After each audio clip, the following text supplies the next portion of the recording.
명절 잘 보내고 계신가요? 명절이라 뭐 말씀 읽기가 쉽지 않지만, 저도 사실은 쉽지 않지만, 그럼에도 오늘 아침에 여러분들과 함께 말씀 나누도록 하겠습니다. 오늘 우리가 나눌 말씀은 고린도후서 5장 11절부터 21절까지의 말씀입니다. 사실 고린도후서에서 굉장히 핵심적인 부분의 말씀이 바로 오늘 말씀인데요. 고린도 교회와 바울과의 관계에서 고린도 교회의 교인들은 사실 바울의 삶에 대해서 약간 이해할 수 없는 모습들을 발견하게 되었던 것 같습니다. 그의 고난이라든지 사도 같지 않은 모습, 당시의 일반적인 교사 같지 않은 모습은 고린도 교회의 교인들로 하여금 바울을 오해할 수 있는 여러 가지 여지를 남겨둔 것은 분명한 것 같아요. 그런데 바울은 오늘 본문 가운데 이야기하면서 자신이 왜 그런 삶을 살고 있는지, 왜 고린도 교인들이 이해할 수 없는 그런 삶을 살고 있는지에 대해서 굉장히 핵심적인 부분을 이야기해주고 있는데, 우리가 바울은 왜 그렇게 살고 있는지에 대해서 먼저 좀 살펴보았으면 좋겠습니다. 두 번째는요, 그러면서 바울이 그렇게 사는 이유에 대해서 이야기하면서 바울이 믿고 있었던 예수 그리스도의 복음의 굉장히 핵심적인 부분을 이야기하고 있는데, 예수 그리스도의 십자가 사건을 통해서 바울 자신의 삶, 그리고 그리스도인의 삶에는 어떠한 일이 일어나게 되었는지, 그 일어난 일에 대해서 우리가 좀 살펴보고 묵상해 보았으면 좋겠습니다. 그리고 마지막으로, 그러니까 바울의 이야기를 살펴보면 바울은 예수 그리스도를 믿기 전과 후의 삶이 확실하게 구별되어진다고 우리들에게 이야기하고 있습니다. 오늘 말씀을 보면서 나의 삶은 예수 그리스도를 믿기 전과 후가 어떻게 바뀌었는지 여러분의 삶을 좀 살펴보았으면 좋겠어요. 나의 삶이 어떻게 변했고 변화되어지고 있는지 우리가 좀 함께 적어보는 것도 굉장히 좋을 것 같습니다. 네, 오늘 제 큐티를 나누면요, 고린도 교회 교인들은 바울을 오해했고 의심했습니다. 그가 진짜 사도인가에 대해서 의심하게 되었는데, 그 의심의 이유는 무엇이었냐면 바울이 당시에 있었던 일반적인 교사들과는 확실히 다른 삶을 살았기 때문입니다. 그러니까 사람들은 그렇게 생각한 거죠. 왜 바울은 그리스도의 사도라고 이야기하면서 다른 사람들과 다르게 자신의 방식대로 행동하고 있는가? 또 그는 그리스도의 사랑을 안다고 이야기하는데, 그의 삶을 살펴보면 굉장히 고난 가운데 있는 삶을 왜 그는 계속해서 살아가는가? 그리고 바울은 왜 당시에 있었던 일반적인 교사들, 어떤 지도자들의 모습과는 다른 삶을 살아가는가에 대해서 의문을 가졌던 것은 너무 어쩌면 당연한 일일지도 모르겠습니다. 그러니까 고린도후서라는 책이 결국은 바울에 대한 고린도 교인들의 그런 오해를 바울이 지속적으로 풀어주면서 이야기하고 있는데요.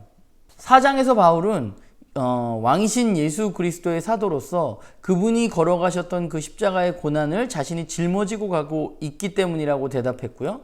또 5장 앞부분에서는 새로운 생명, 새로운 몸, 또 새로운 창조의 약속을 이야기하면서 마지막 날에 주님의 심판대 앞에 설 것을 알기에 그 책임감으로 자신은 이렇게 살아간다고 이야기했습니다.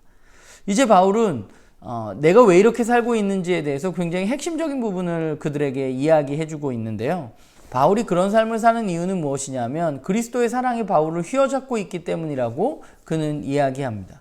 그의 삶을 이끌어가는 것은 자신의 생각과 자신의 뜻이 아니라 그리스도의 사랑, 십자가의 사랑을 통해서 그의 삶이 이끌어져 가고 있다고 바울은 말하고 있는 것입니다. 그렇다면 그 사랑에 휘어잡힌 삶이라는 것은 어떠냐면, 그 사랑을 알게 되면 더 이상 자기 자신을 위해 살던 사람들이 이제는 그 사랑을 베푸신 예수 그리스도를 위한 삶으로 살아가게 된다고 말하고 있습니다.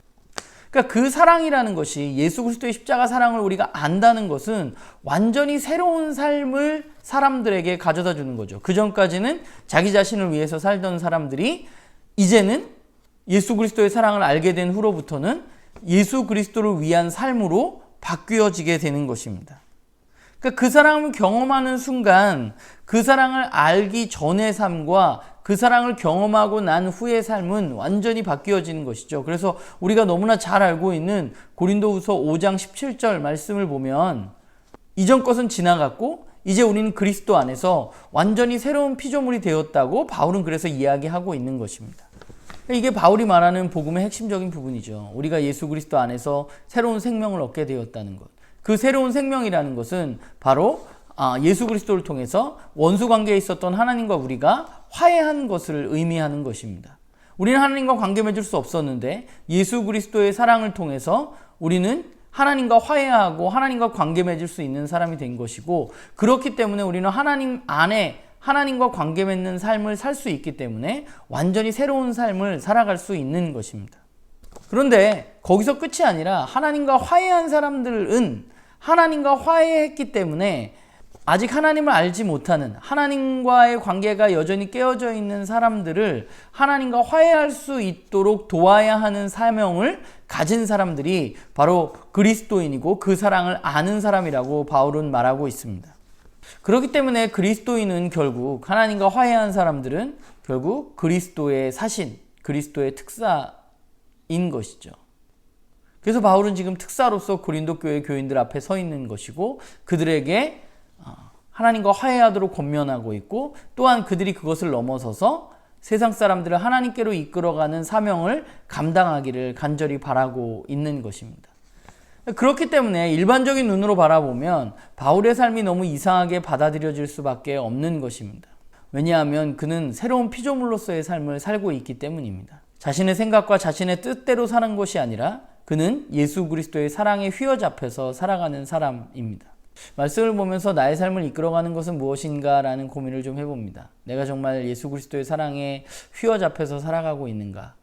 내가 하나님과 화해한 사람으로서 세상과 하나님을 화해할 수 있도록 돕는 역할을 충분히 잘 감당하고 있는가에 대해서 좀 고민해보는 그런 시간이었던 것 같습니다. 여전히 나는 하나님의 사랑이 나를 이끌어가는 것이 아니라 내 생각과 내 뜻대로 살아가고 있는 것은 아닌지 다시 한번 좀 저의 삶을 뒤돌아보게 되고요. 오늘 아침에 그 사랑을 다시 한번 생각하면서 오늘 하루 그 사랑에 휘어잡힌 삶을 살아가기를 간절히 소망해 봅니다. 나눔교회 식구들도 나 자신을 위해서 살아가는 사람이 아니라 예수 그리스도를 위해서 살아가는 우리 모두